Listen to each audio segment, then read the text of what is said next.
À Eisenkirch, l'été 1969 marqua le moment où de nombreux ménages branchèrent un poste de télévision, appareil dont bien peu de riverains avant cette date avaient senti la nécessité ou même compris l'usage.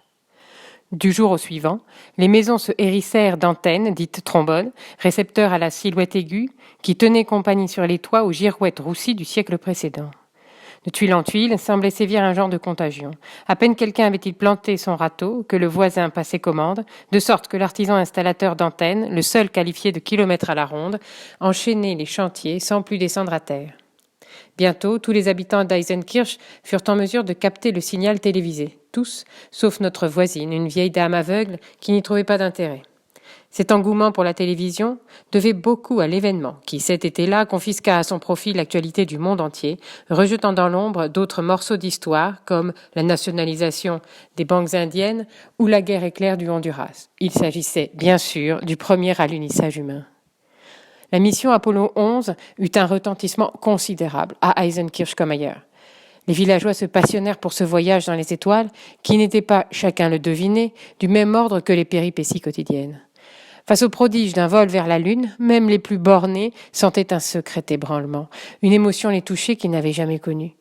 C'était comme si une dimension nouvelle se fût ouverte au-dessus de leur tête. Le monde, d'un coup, leur paraissait plus vaste, mystérieux, plein de recoins et de vertiges. Tandis que j'empile des moellons, des hommes là-haut foulent le sol de la Lune, songeait le maçon en plein travail. Je laboure la terre, mais d'autres ratissent la poussière d'une autre planète, méditait le paysan dans son champ. Pour savoir quel aspect revêtait la Lune à ce moment historique, j'ai consulté les éphémérides. Le 21 juillet 1969, la Lune âgée de 6 jours dévoilait son premier quartier. Ce matin-là, une moitié de notre satellite émergeait au regard des terriens sous les rayons du soleil. Ravies à la nuit, de vastes plaines d'un gris soyeux gagnaient leurs contours. La mer de la fécondité, la mer des vapeurs, la mer du nectar, la mer de la tranquillité dont les astronautes allaient bientôt fouler la poussière. Dans notre petit village du Luxembourg, personne n'en vit rien car le ciel était couvert. C'est ce qu'on m'a appris, cette fois, dans les archives météorologiques. Profitant du repli d'un anticyclone sur l'océan, une dépression avait grossi en suivant le 50e parallèle nord. Elle charriait des nuages bas qui déferlèrent des jours durant, poussés par des vents forts, sur le canton de Grevenmacher. Localement survinrent des orages d'une grande violence. Mais l'on se souciait peu à Eisenkirch que la Lune fût visible ou non dans le ciel. On la verrait sur l'écran de télévision. Télé Luxembourg promettait de retransmettre l'événement en direct. Ce serait, avertissait la speakerine, au prix d'une faible latence dans la succession des images. Elle détailla combien de kilomètres aurait couru le signal jusqu'aux antennes terrestres, une quantité à 5 zéros qui parut abstraite à bien des gens. Ma sœur Janelle, alors âgée de 6 ans, n'y comprit rien non plus. Le chiffre échappait à la mesure ordinaire des courses et des paysages, surtout pour des luxembourgeois que leurs frontières serraient de tous côtés. Les natifs d'Eisenkirch pouvaient assez bien se représenter les 10 kilomètres qui les séparaient du village de Rollingen ou, à la rigueur, les 40 kilomètres qui les éloignaient de Longwy en France. Quant aux 380 000 kilomètres entre la Terre et son satellite, ça ne disait rien à personne. On n'en mesurait pas moins la prouesse que constituait la diffusion instantanée de l'alunissage, une prouesse comparable par son audace et sa technicité à la réalisation du voyage lui-même. Comment ? On allait pouvoir, douillettement installés sur le canapé du salon, suivre les ébats des astronautes dans leurs scaphandres pressurisés. Cette perspective laissait bouche bée les citoyens d'Eisenkirch. Dans bien des familles, ce programme historique, les mots de la speakerine, avait suffi à justifier l'achat du récepteur. Ceux qui rêvaient d'une télévision en avaient tiré un argument décisif. Les autres s'étaient mis à convoiter eux aussi la possession d'un écran domestique. « Les premières images de la Lune, tu voudrais pas manquer ça ?» lançaient les épouses aux époux récalcitrants. Papa, quant à lui, se laissa fléchir par ma grande sœur. Il n'avait pas prévu d'acheter un poste, mais se rendit aux arguments de Janelle dont l'anniversaire tombait un mois plus tard. D'une excursion en auto dans la capitale, Rob Spautz rapporta donc un meuble imposant, du gabarit à peu près des pompes à levier alors en usage dans les stations d'essence. « T'as acheté une armoire ?»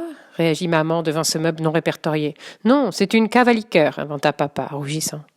De jolies portes en marqueterie fermaient la partie basse où, signala-t-il, pourraient loger à l'aise les flacons d'apéritif.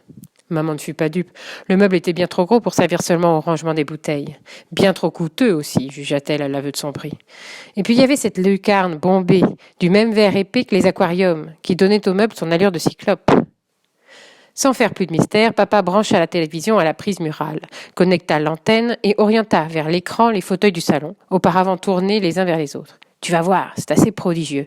Le vendeur m'a fait une démonstration. » Un bouton fut pressé. Alors, des profondeurs du carreau monta une lueur qui, s'étendant rapidement en étoile à 10 branches, finit par éclairer tout l'écran. Une image, d'abord floue et onduleuse, se stabilisa à la surface du verre.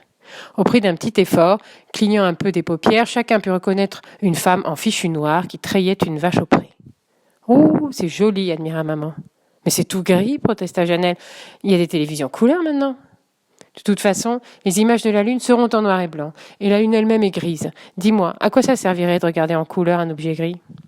Car telle était bien, insista Rob, la raison d'être du récepteur de télévision et le motif unique de son acquisition, suivre les premiers pas de l'homme sur la Lune. Dès le spectacle fini, précisa-t-il, nous débrancherons l'appareil et nous le rangerons quelque part où ça ne gêne pas. Peut-être dans la niche, sous l'escalier, en compagnie des éditions périmées du Bottin et d'autres inutilités qu'on stockait là sans savoir pourquoi. Et le son, y a pas de son ? Bien sûr que si, il suffit de monter le volume. Papa avoua cependant que le réglage du son dépassait ses compétences. Après tout, il dirigeait une agence de pompes funèbres. Rien dans son métier ni dans ses courtes études ne l'avait préparé à l'installation d'un récepteur de télévision.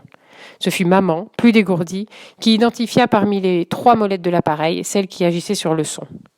Elle la tourna dans le sens des aiguilles d'une montre, comme on déverrouille un coffre-fort à combinaison. Le son stagna dans les fréquences basses, tel un ruban de caoutchouc replié sur lui-même, avant, lentement, de composer une musique d'actualité, fleurie de quelques bruits champêtres.